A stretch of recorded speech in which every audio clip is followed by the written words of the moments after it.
नमस्कार विद्यार्थियों, कैसे हैं आप सब लोग। आशा करता हूँ आप सब लोग ठीक होंगे।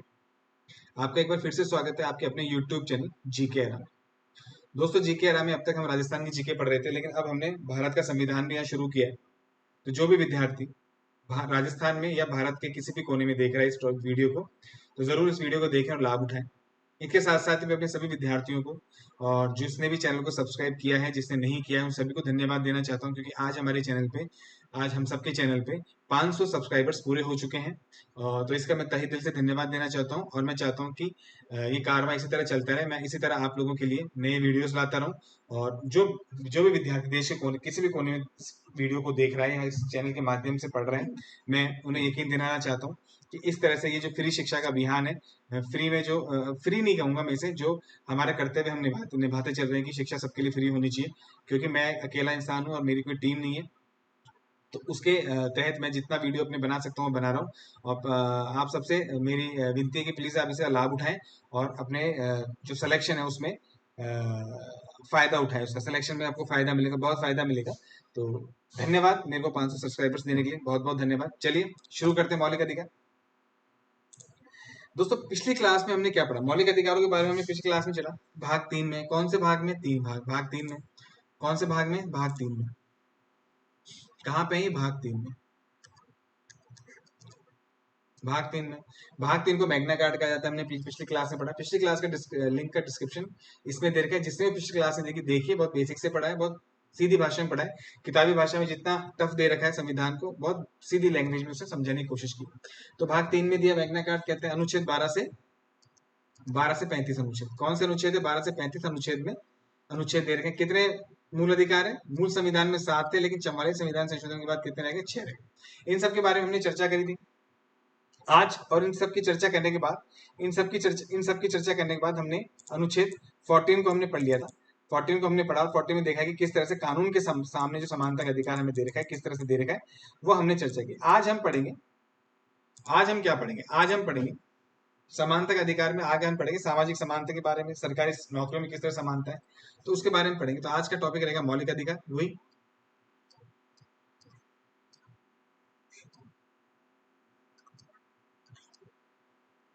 मौलिक अधिकार। मौलिक अधिकार में जो आज का अनुच्छेद रहेगा वो रहेगा 15। अनुच्छेद, आर्टिकल, आर्टिकल 15 रहेगा। आर्टिकल 15 में कह रहा है सामाजिक समानता। किसकी बात कर रहा है दोस्तों? सामाजिक समानता की बात कर रहा है।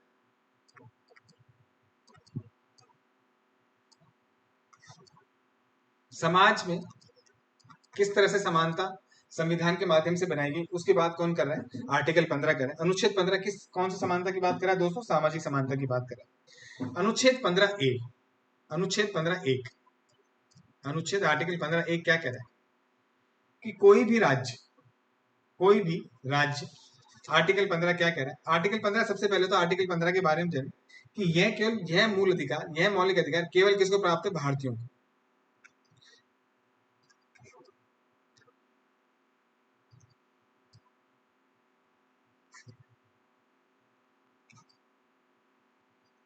लिख लीजिए आप, किसको प्राप्त है? केवल भारतीयों को।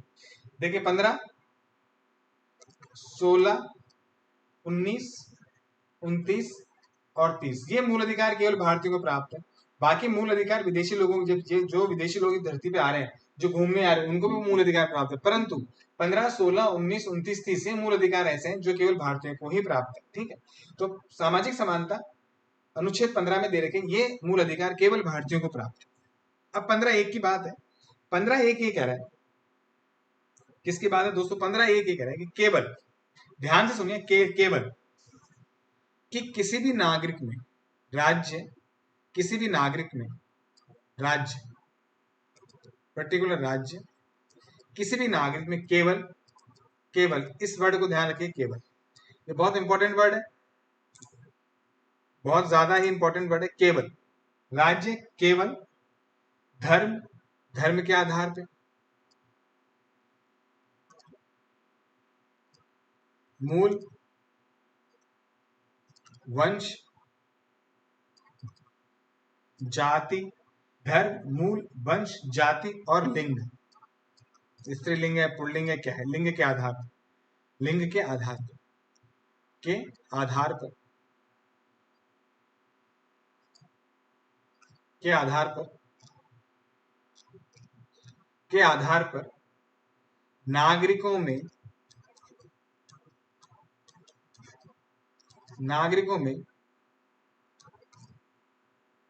भेदभाव नहीं कर सकते। 15(1) में कह रखा है कि राज्य केवल किसके आधार पे? केवल धर्म, मूल, वंश, जाति, लिंग, धर्म, मूल, वंश, जाति, लिंग, धर्म, मूल, वंश, जाति, लिंग, धर्म, मूल, वंश, जाति, लिंग के आधार पर नागरिकों में भेदभाव नहीं कर सकता। तो पहला प्रश्न आपका यह बनता है कि सामाजिक समानता की बात संविधान के किस अनुच्छेद में की गई है? 15 में की गई। सामाजिक समानता में कितने कितने आधार माने गए हैं नागरिकों में भेदभाव नहीं करने के? तो कितने? 5 आधार माने गए। कितने आधार माने गए? 5 आधार। क्या? राज्य, धर्म, मूल, वंश, जाति, लिंग, इन 5 आधार के अलावा क्या किसी और आधार पे नागरिकों में भेदभाव कर सकता है? हाँ या ना? हाँ या ना? क्या वो कर सकता है? हाँ, बिल्कुल कर सकता है। इसका आंसर है हाँ। इस केवल का मतलब है कि केवल ये 5 आधार है जिनके आधार पे वो राज्य अपने नागरिकों में भेदभाव नहीं कर सकता। इसके अलावा भाषा को लेकर भेदभाव कर सकता है वो। भाषा को लेकर भेदभाव कर सकते हैं, नागरिक कर सकते हैं। कोई भी नागरिक, देखिए नागरिक भी नहीं कर सकता, कोई भी नागरिक दूसरे नागरिक को धर्म के आधार पर भेदभाव नहीं कर सकता। ठीक है, ये भी नहीं कर सकता। भाषा के स्थान पे कर सकता है, निवास स्थान के आधार पे भेदभाव किया जा सकता है। लेकिन ये जो 5 बातें हैं, धर्म, मूल, वंश, जाति, लिंग, इनके आधार पे भेदभाव नहीं किया जा सकता। ये किसमें कह रहा है? ये बात कौन से अनुच्छेद में कह रहे हैं? 15(1) में कह रहे हैं। ये बात कौन से अनुच्छेद में कह रहे हैं दोस्तों? 15(1) में। ये बात कौन से अनुच्छेद में कही जा रही है? ये बात कही जा रही है 15(1) में। ये बात कौन से अनुच्छेद में कही जा रही है? ये बात कही जा रही है 15(1). अब अपन बात करें 15(2) की। अनुच्छेद 15(2) 15(2) क्या कह रहा है? एक सेकंड।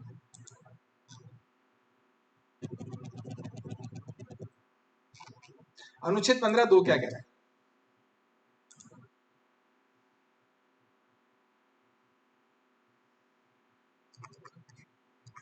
अनुच्छेद 15(2) ये कह रहा है कि कोई भी नागरिक कोई भी नागरिक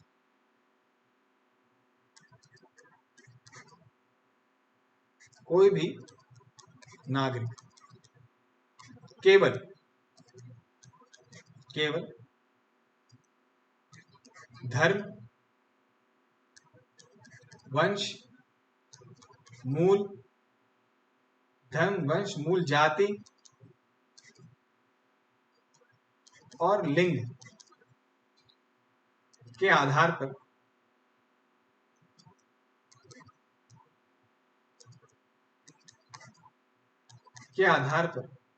कोई भी नागरिक दूसरे नागरिक को धर्म, जाति, लिंग, धर्म, वंश, मूल, जाति, लिंग के आधार पर सार्वजनिक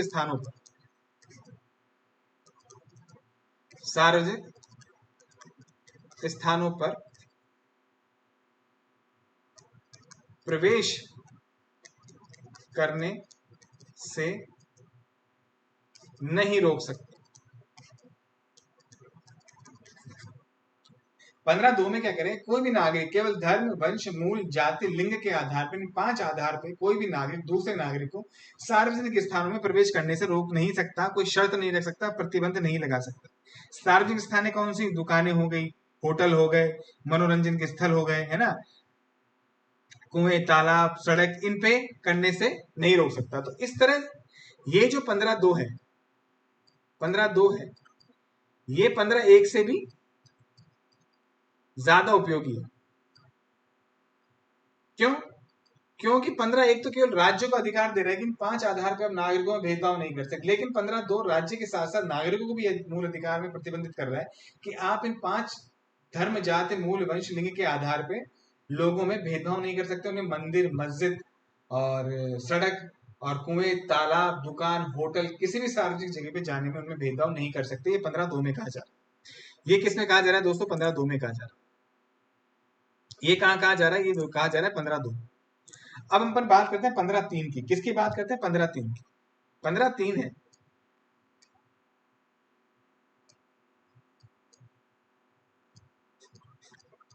15/3 में कहा जा रहा है कि राज्य बच्चों,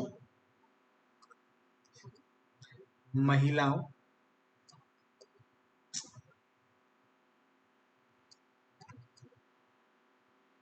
राज्य बच्चों महिलाओं के लिए अलग से कानून बना सकता है। अलग से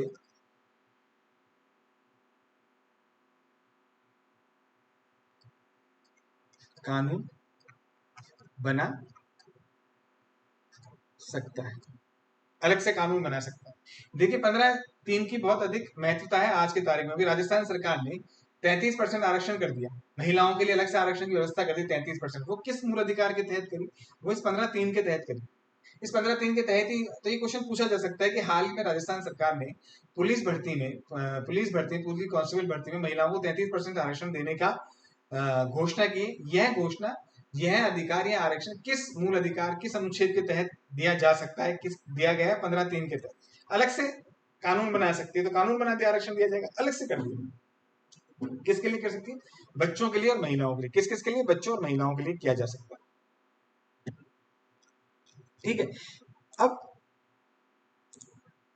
15 में क्या है? सामाजिक समानता थी। 15/1 हो गया, 15/2 हो गया, 15/3 हो गया। अब हम बात करेंगे 15/4 की। किसकी बात करेंगे दोस्तों? 15/4 की बात करेंगे। 15/4 मूल संविधान में नहीं था। 15/4 मूल संविधान में नहीं था। 15 जो 4 था वो मूल संविधान में नहीं था। उसके बाद क्या हुआ? 15/4 में क्या हुआ? 1951 प्रथम संविधान संशोधन। प्रथम संविधान 1951 में प्रथम संविधान संशोधन हुआ। उसमें अनुच्छेद 15 में क्या जोड़ा गया? 15/4 जोड़ा गया। 1951 में प्रथम संविधान संशोधन में जोड़ा गया, 15/4 जोड़ा गया। बहुत इंपॉर्टेंट है, जोड़ा गया। और इसमें कहा कि राज्य, क्या बोला? राज्य राज्य शैक्षणिक रूप से, राज्य, इसने क्या बोला कि कोई भी राज्य शैक्षणिक रूप से और सामाजिक रूप से, राज्य सामाजिक व शैक्षणिक रूप से, शैक्षणिक रूप से पिछड़े वर्ग, शैक्षणिक रूप से पिछड़े वर्ग के लिए, अनुसूचित जाति के लिए और अनुसूचित जनजाति के लिए शिक्षण संस्थाओं में, यानी इंस्टीट्यूट्स में, एजुकेशन शिक्षण संस्थाओं में, शिक्षण संस्थाओं में आरक्षण की व्यवस्था करें। में प्रवेश में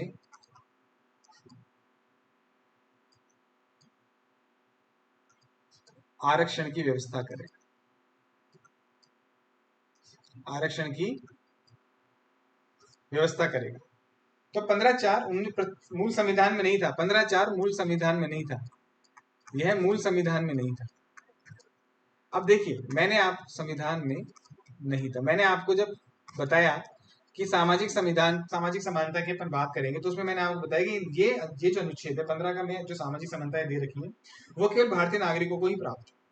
तो क्या विदेशी नागरिक को आरक्षण की व्यवस्था मिलेगी? नहीं मिलेगी, इसलिए भारतीयों को प्राप्त है। ठीक है, समझ रहे हैं आप? 15/4 मूल संविधान में नहीं था। 1951 में प्रथम संविधान संशोधन में जोड़ा गया। क्या जोड़ा गया? कि राज्य सामाजिक और शैक्षणिक रूप से पिछड़े वर्गों में से, जो राज्य शैक्षणिक रूप से पिछड़े वर्गों में, अनुसूचित जाति और अनुसूचित जनजाति के जो भी पिछड़े पिछड़े लोग हैं, जो सामाजिक शैक्षणिक रूप से कमजोर हैं, उनको एजुकेशन इंस्टीट्यूट में, शिक्षण संस्थाओं में प्रवेश में आरक्षण की व्यवस्था करें। प्रवेश में आरक्षण की व्यवस्था करेंगे। तो हम कह सकते हैं कि ये 15 जो 4 अनुच्छेद 15/4 के अनुरूप क्या है? शैक्षणिक जो इंस्टीट्यूशंस है, जैसे आप नीट का एग्जाम हो गया, ठीक है, आईआईटी का एग्जाम हो गया, एआईपीएमटी का एग्जाम हो गया, इनमें जो भी आरक्षण है वो किस शैक्षणिक संस्थाओं में आरक्षण, शैक्षिक संस्थाओं में आरक्षण 15(4) के अनुरूप है। कौन से अनुच्छेद संविधान के कौन से अनुच्छेद में शैक्षणिक संस्थाओं में आरक्षण की व्यवस्था की है? किस अनुच्छेद के माध्यम से? किस अनुच्छेद के माध्यम से? अनुच्छेद 15, और अगर डिटेल में पूछे तो 15(4) के माध्यम से यह व्यवस्था की गई है। 15(4) के माध्यम से व्यवस्था की, 15(4) के माध्यम से व्यवस्था की। उसके बाद है अनुच्छेद 15(5). 15(5) यह अनुच्छेद जब 15(4) ही मूल संविधान में, जब 4 नहीं था तो 5 कहां से आएगा? तो ये भी मूल संविधान में नहीं था, ये जोड़ा गया 93 में संविधान संशोधन हुआ।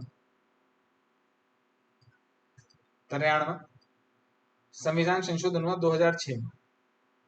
इसमें यह बोला गया, 15(5) में यह बोला गया कि वो ही सामाजिक और शैक्षणिक रूप से जो पिछड़ा वर्ग है, एससी है और एसटी, इनको उच्च शिक्षक संस्थाओं में, उच्च शिक्षण संस्थाओं में, उच्च शिक्षण, उच्च शिक्षण संस्थाओं में प्रवेश में आरक्षण प्राप्त हुआ। क्या प्राप्त हुआ? आरक्षण प्राप्त हुआ। तो शैक्षणिक संस्थाओं में तो 15(4) के तहत ही हो गया था, लेकिन उच्च शिक्षण संस्थाओं में भी 15(5) के तहत ही हो गया। 15(5) के तहत ये आरक्षण दे दिया गया। तो हमने क्या पढ़ा सामाजिक समानता में? सामाजिक समानता में 15 में सामाजिक समानता देखिए, 14 से 18 में सामाजिक समानता, सॉरी, समानता का अधिकार दे रहे हैं। तो 14 में तो सामाजिक समानता, कानून के सामने जो समानता का अधिकार दिया गया है उसकी बात हुई। 15 में हमने करी समाज के सामने समानता, कि समाज में किस तरह से लोगों के बीच में समानता बनाए रखें।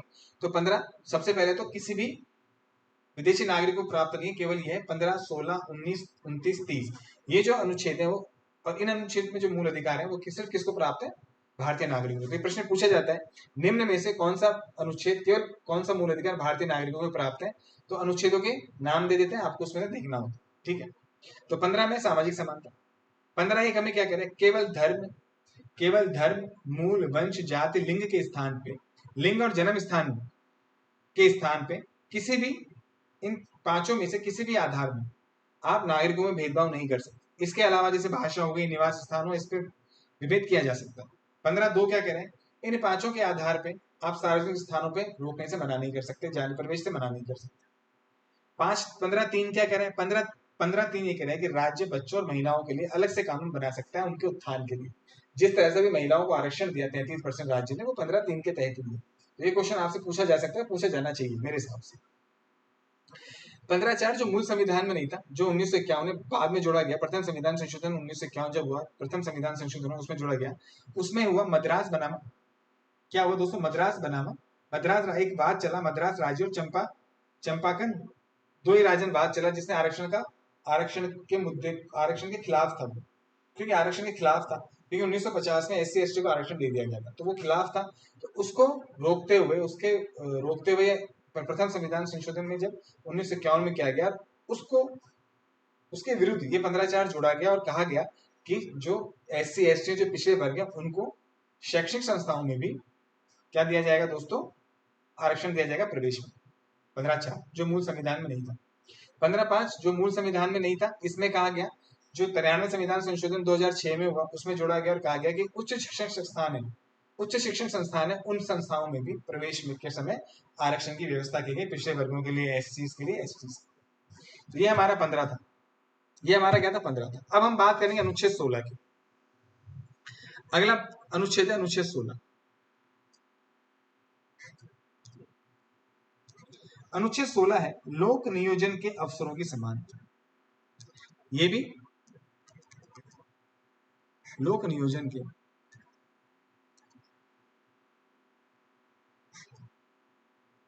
अवसरों की समानता।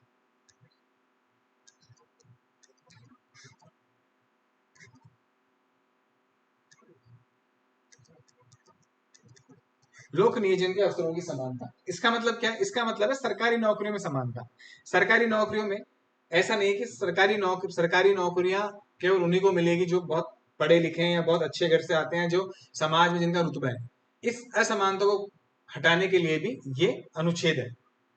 तो 16 सरकारी नौकरियों में अवसर की समानता है, इसका मतलब ये होता है। 16(1), 16(1) क्या कह रहा है? देखिए 16(1) क्या कह रहा है?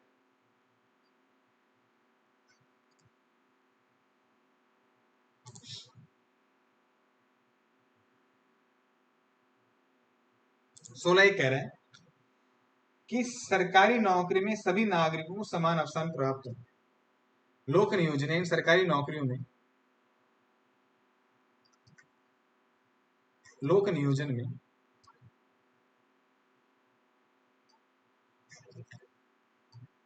सभी नागरिकों को, नागरिकों को समान अवसर प्राप्त हो।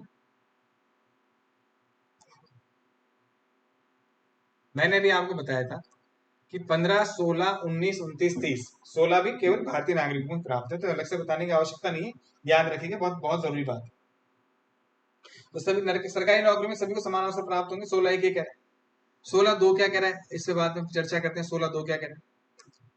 16(2) कह रहा है कि किसी भी नागरिक के साथ, किसी भी नागरिक के साथ, किसी भी नागरिक के साथ जाति, किसी भी नागरिक की जाति, धर्म, धर्म, लिंग, जन्म स्थान,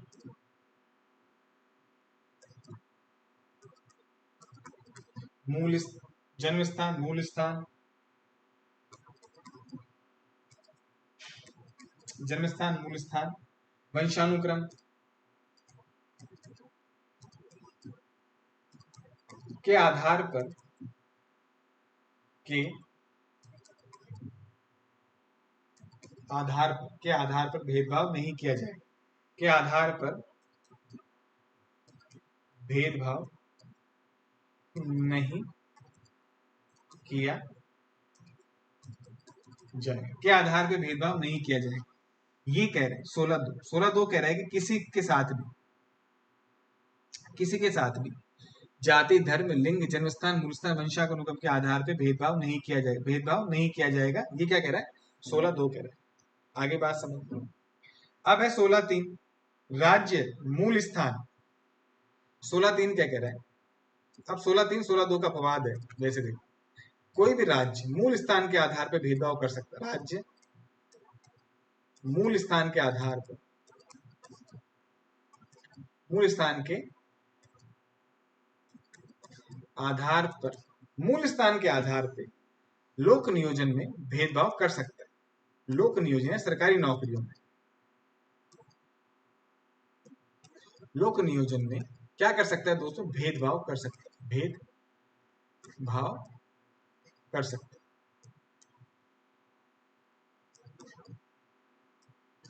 लोक नियोजन में भेदभाव कर सकता है, परंतु इस संबंध में ये भी कह रहे हैं, इस संबंध में, इस संबंध में कानून बनाने का हक, कानून बनाने का अधिकार, कानून बनाने का अधिकार किसको है? संसद को। किसको है दोस्तों? संसद को। संसद में कौन कौन आता है? राष्ट्रपति आता है, लोकसभा आती है, राज्यसभा आती है। किसको अधिकार है? संसद को अधिकार होता है ना। हमारे मूल निवास स्थान मांगते हैं, मूल निवास प्रमाण पत्र मांगते हैं राजस्थान के एग्जाम्स में, बाहर वाले को नहीं देंगे, तभी तो आरक्षण दिया जाता है, समझ रहे हो ना भाई? बाहर वाले को आरक्षण नहीं दिया जाता क्योंकि वो यहाँ का निवासी नहीं है, राजस्थान का निवासी नहीं है। एमपी के निवासी को, एमपी के एग्जाम्स में राजस्थान के निवासी को आरक्षण नहीं मिलेगा। यहाँ के एससी एसटी ओबीसी को आरक्षण वहां नहीं मिलेगा, वहाँ के एसटी ओबीसी को राजस्थान की भर्ती में आरक्षण नहीं मिलेगा। वो एज ए जनरल कैटेगरी यहाँ यूज होंगे, और वो यहाँ वाले वहां जाएंगे तो जनरल कैटेगरी। तो मूल स्थान के आधार पर राज्य भेदभाव कर सकता है, और लेकिन इसके संबंध में कानून बनाने का हक किसको? केवल संसद को है। अब 16(4) क्या कह रहा है? बहुत इंपॉर्टेंट। 16(4) बहुत इंपॉर्टेंट, 16(4) बहुत इंपॉर्टेंट। 16(4) आज की पूरी राजनीति देश की इस पे टिकी हुई। 16(4), 16(4) कह रहा है कि सामाजिक एवं शैक्षिक रूप से जो वर्ग पिछड़े हुए, सामाजिक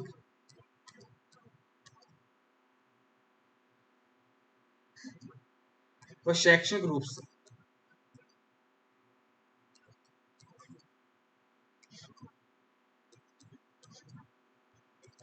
जो वर्ग पिछड़े हुए हैं, जो वर्ग पिछड़े हुए हैं, जो वर्ग पिछड़े हैं, SC, ST, OBC को सरकारी नौकरियों में आरक्षण, सरकारी नौकरियों में आरक्षण, कि जो सामाजिक और शैक्षणिक रूप से पिछड़े हुए हैं उनको सरकारी नौकरियों में आरक्षण दिया जाए, उनको सरकारी नौकरियों में आरक्षण दिया जाए।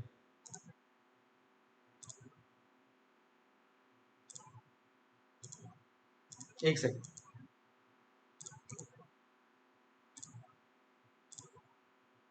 ठीक है दोस्तों, उनको सरकारी नौकरी में क्या जाएगा, उनको सरकारी नौकरी में आरक्षण, उनको सरकारी नौकरी में आरक्षण दिया जाएगा, ये बोला। देखिए अब थोड़ी चर्चा, 1950 में SC और ST को तो मिल गया आरक्षण, OBC को आरक्षण देने के लिए, OBC को आरक्षण देने के लिए सबसे पहले 1953 में काका केलकर की कमेटी बिठाई गई। 1953 में काका केलकर की अध्यक्षता में, काका केलकर की अध्यक्षता में क्या हुआ, कमेटी बिठाई, लेकिन फेल हो गई। फिर क्या हुआ दोस्तों, फेल हो गई, अध्यक्षता की गई लेकिन मिला नहीं। उसके बाद क्या हुआ, 1979 में, 1979 में फर्स्ट अटेम्प्ट ये था, सेकंड अटेम्प्ट क्या हुआ, ये वाला 1979 में मंडल कमीशन, VP मंडल की अध्यक्षता में, सबने सुना होगा VP मंडल की अध्यक्षता में मंडल कमीशन आया था, तब बहुत दंगे हुए थे। की अध्यक्षता में, VP मंडल की अध्यक्षता में मंडल कमीशन बिठाया। मंडल कमीशन कब बैठा दोस्तों, 1970 मंडल कमीशन आया। मंडल कमीशन ने अपनी आयोग को रिपोर्ट दे दी और इसने बोला कि 27% आरक्षण दिया जाए। कितना परसेंट, मोरारजी देसाई इस वक्त क्या थे, प्रधानमंत्री। मंडल कमीशन ने बोला 27% आरक्षण दे दो, लेकिन हुआ नहीं। फिर 1990 में थर्ड अटेम्प्ट क्या हुआ, इस मंडल कमीशन की रिपोर्ट आई 27% आरक्षण दे दो। 1990 में VP सिंह की सरकार ने OBC को नौकरियों में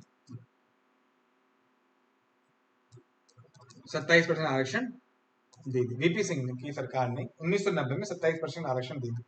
तो 15/4 के तहत, 15/4 के तहत क्या हो रहा है दोस्तों, 15/4 के तहत, 15/4 के तहत, 15/4 के तहत याद रखना, सॉरी 16/4 के, 15/4 के तहत तो शैक्षणिक संस्थाओं में प्रवेश में आरक्षण है, और 16/4 इधर 15/4 है, इधर 16/4 है। 16/4 के तहत सरकारी नौकरी में OBC, SC, ST इनको क्या दिया गया दोस्तों, आरक्षण दिया गया।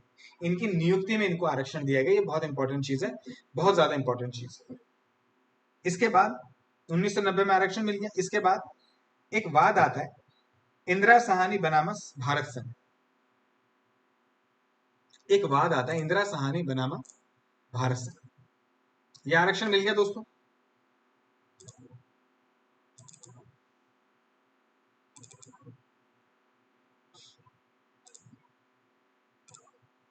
अब एक वाद आता है, इंदिरा साहनी, इंदिरा साहनी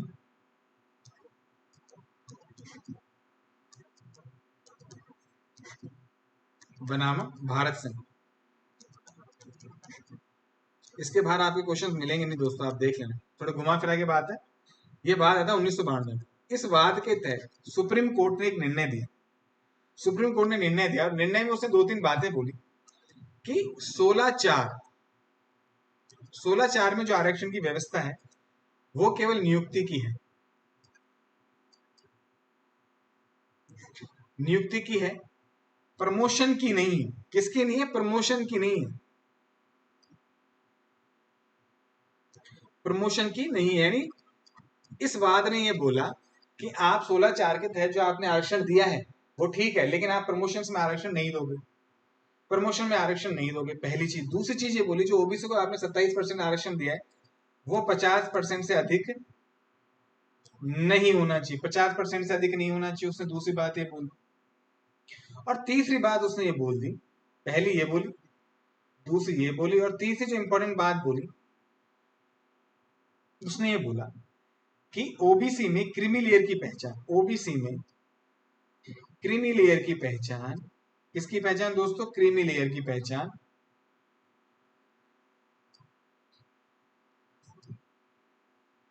क्रीमी लेयर की पहचान कौन करेगा? कौन करेगा? कोर्ट को अधिकार होगा, कोर्ट को अधिकार होगा कि ओबीसी में वो क्रीमी लेयर की पहचान करे। तो इंदिरा साहनी वर्सेस भरामा भारत संघ वाद 1992, जिसने नियुक्ति को तो सही ठहराया परंतु प्रमोशन को गलत ठहरा दिया, प्रमोशन में आरक्षण नहीं देंगे, ओबीसी का आरक्षण 50% से ज्यादा नहीं होना चाहिए और क्रीमी लेयर की पहचान कोर्ट करेगा, कोर्ट को अधिकार दे दिया। ये इंदिरा साहनी बनामा भारत संघ 1992 में। अब क्या हुआ इसके बाद? 16(4)(a) आया, ये 16(4) में चल रहा है, अब आया 16(4)(a), 16 में भी 4 और 4 में भी क्या है दोस्तों? ए। ये संविधान संशोधन हुआ। कौन सा? 77वां संविधान संशोधन, 77वां संविधान संशोधन हुआ। संविधान संशोधन होता है कब होता है? 1995 में। और 16 में आरक्षण की व्यवस्था गई है, 16(4) में एक और सब क्लॉज जोड़ दिया, ये जोड़ दिया गया कि एससी व एसटी को प्रमोशन में भी क्या होगा दोस्तों? आरक्षण मिलेगा, ये जोड़ दिया इन्होंने। एससी एसटी को प्रमोशन में क्या मिलेगा? आरक्षण मिलेगा। तो एससी एसटी का जो प्रमोशन में आरक्षण दे रखा है वो क्या है दोस्तों? 16(4) जो भी आरक्षण दे रखा है वो ही मूल अधिकार, लेकिन प्रमोशन में जो आरक्षण दिया गया वो मूल अधिकार की बात, वो क्या है? मूल अधिकार की बात है। ये इसलिए जोड़ा गया, यह संशोधन इंदिरा साहनी की और वर्सेस जो भारत संघ था उसका जो कोर्ट का निर्णय था उसको विपरीत करने के लिए ये संविधान का संशोधन किया गया, ये संविधान संशोधन किया गया 16(4). अब 16(4)(b) आता है, 16(4) ये कब जोड़ा गया? ये 81वें संविधान संशोधन में जोड़ा गया, 81वां संविधान संशोधन हुआ कब हुआ? 2000 में हुआ। इसमें यह कहा गया कि कैरी फॉरवर्ड को मान्यता, इसमें कैरी फॉरवर्ड को बोला, इसने बोला कैरी फॉरवर्ड होगी, वैकेंसी क्या होगी? कैरी फॉरवर्ड,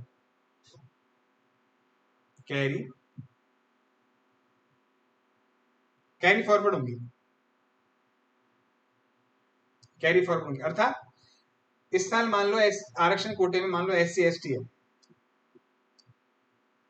इनकी वैकेंसी आई 100, भरी कितनी? मान लो 70, 30 से भरी नहीं, 30 नहीं भरी, 30 से वैकेंसी नहीं भरी, तो ये ऐसा नहीं कि खत्म हो जाएंगी, ये अगली बार वैकेंसी में बैकलॉग के तहत आएगी।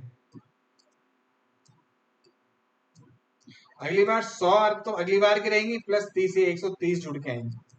और अगर इस समय आरक्षण का प्रावधान 50% से ऊपर जाता है तो वो वैलिड होगी। ये थी इसकी बात कि जो वैकेंसी वो कैरी फॉरवर्ड होंगी, और कैरी फॉरवर्ड होने के बाद अगर आरक्षण की समय सीमा 50% से ऊपर जा रही है, पता चले कि 100 तक तो आरक्षण की सीमा लागू, लेकिन 30 वैकेंसी जुड़ते आरक्षण की जो सीमा 50% से ऊपर जा रही है, तो उसे बिल्कुल वैलिड माना जाएगा। ये कब जोड़ा गया? 81वें संविधान संशोधन में जो है 2000 में जोड़ा, 81वें संविधान संशोधन 2000 में जोड़ा। उसके बाद है 16(5). क्या है दोस्तों उसके बाद? 16(5).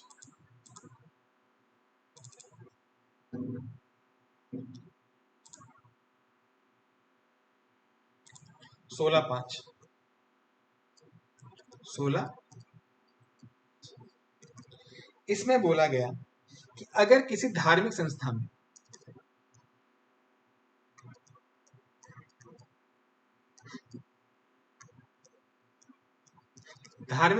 में कोई सरकारी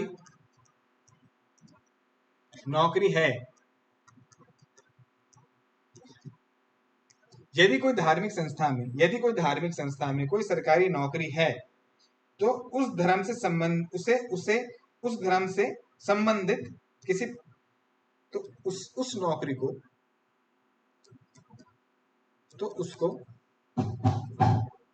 धर्म से संबंधित पर्टिकुलर धर्म से आरक्षित किया जा सकता है। मतलब मान लीजिए मदरसों की बात आती है, चर्च की बात आती है, इनमें नौकरियां निकलती है, तो कह सकते हैं कि यहाँ केवल मुस्लिम अप्लाई करेंगे, यहाँ केवल क्रिश्चियन अप्लाई करेंगे, यहाँ केवल हिंदू अप्लाई करेंगे, यहाँ केवल पारसी अप्लाई करेंगे। ठीक है, इनकी बात कर सकते हैं क्योंकि हिंदू सिख वगैरह जैन वगैरह तो हिंदू में ही आते हैं, सिख जैन वगैरह तो हिंदू में आते हैं। आगे अनुच्छेद 25 के तहत देखेंगे अब, है ना। तो धर्म से संबंधित उसे आरक्षित की गई, यानी वही पर्टिकुलर धर्म का आदमी इसे वैकेंसी को भर सकता, ये है। और 16/6 अपन बात करें 16/6 की, तो 10% आरक्षण दिया गया ईडब्ल्यूएस को, इसके तहत 16/6 के तहत जोड़ा गया और 10% आरक्षण दिया गया ईडब्ल्यूएस के तहत।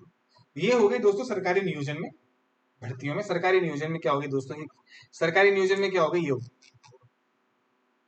तो 16/1 क्या कह रहा है, 16/1 कह रहा है कि भैया सरकारी नौकरी में सभी को समान अवसर प्राप्त होंगे। ठीक है, 16/2 क्या कह रहा है, किसी भी नागरिक के साथ जाति, धर्म, लिंग, जन्म स्थान, मूल स्थान, वंशानुगम के आधार पर भेदभाव नहीं किया जाएगा। लेकिन 16/3 ये कह रहा है कि 16/3 ये कह रहा है कि भाई साहब मूल स्थान के आधार पर राज्य भेदभाव कर सकता है।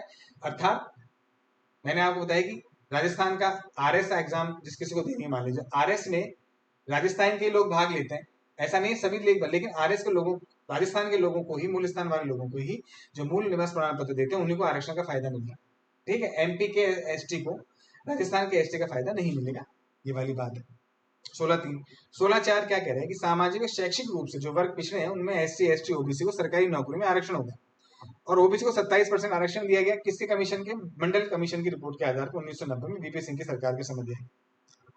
ठीक है, उसके बाद इंदिरा साहनी वर्सेस भारत संघ आया, बाद 1992 में, जिसमें सुप्रीम कोर्ट ने निर्णय दिया, 2-3 बातें बोला कि जो 16/4 के तहत जो आरक्षण दिया गया है वो केवल नियुक्ति तक है, प्रमोशन में नहीं मिलेगा। ओबीसी का आरक्षण 50% ज्यादा नहीं होना चाहिए, और ओबीसी में क्रिमिनल की बजाय कोर्ट करे।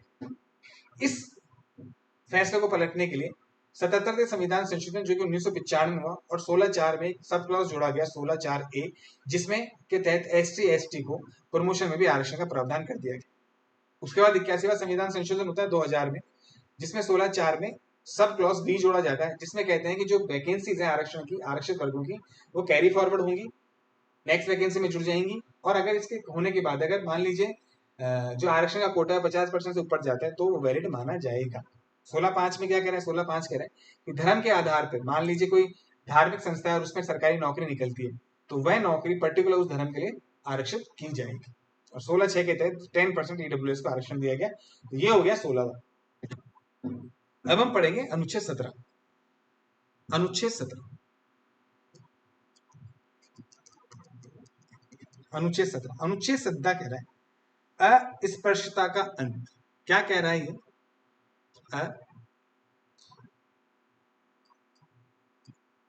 अस्पृश्यता का यानी छुआछूत का अंत। सामान्य भाषा में छुआछूत का अंत कह रहा है। छुआछूत, तो इस अनुच्छेद के तहत, कौन से अनुच्छेद के तहत अस्पृश्यता का या छुआछूत का अंत किया गया, अनुच्छेद 17 के तहत किया गया, अनुच्छेद 17 के तहत किया गया। अर्थात इस अनुच्छेद के यह अनुच्छेद, इस अनुच्छेद ये कहा गया है, और सरकार इस अस्पृश्यता को मिटाने के लिए क्या लेके आई थी दोस्तों, अस्पृश्यता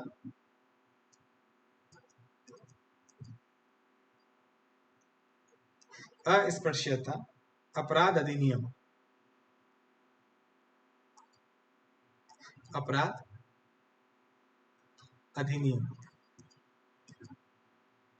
अधिनियम 1955 लेके आई। अर्थात कानून भी, मूल अधिकार भी, कानून भी। अर्थात एकमात्र ऐसा है जिसका मौलिक अधिकार का हनन होने पे आपको दंड का प्रावधान है, एकमात्र ऐसा है जिसका अपवाद नहीं है, इसका कोई उल्लंघन होने पे, इस मूल अधिकार का उल्लंघन होने पे, चलिए इसको बाद में देखेंगे।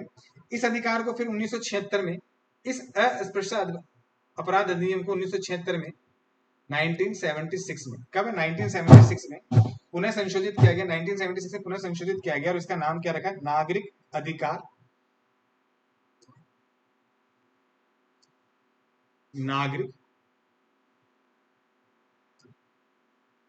अधिकार संरक्षण अधिनियम, कानून है दोस्तों ये, संरक्षण अधिनियम 1955,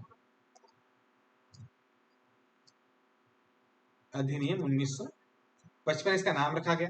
अर्थात एक कानून क्या है दोस्तों, कानून है, मतलब ये कह रहा है कि इसके तहत उल्लंघन पे दंड मिलेगा भाई, उल्लंघन पे सजा का प्रावधान है, उल्लंघन पर सजा का प्रावधान है।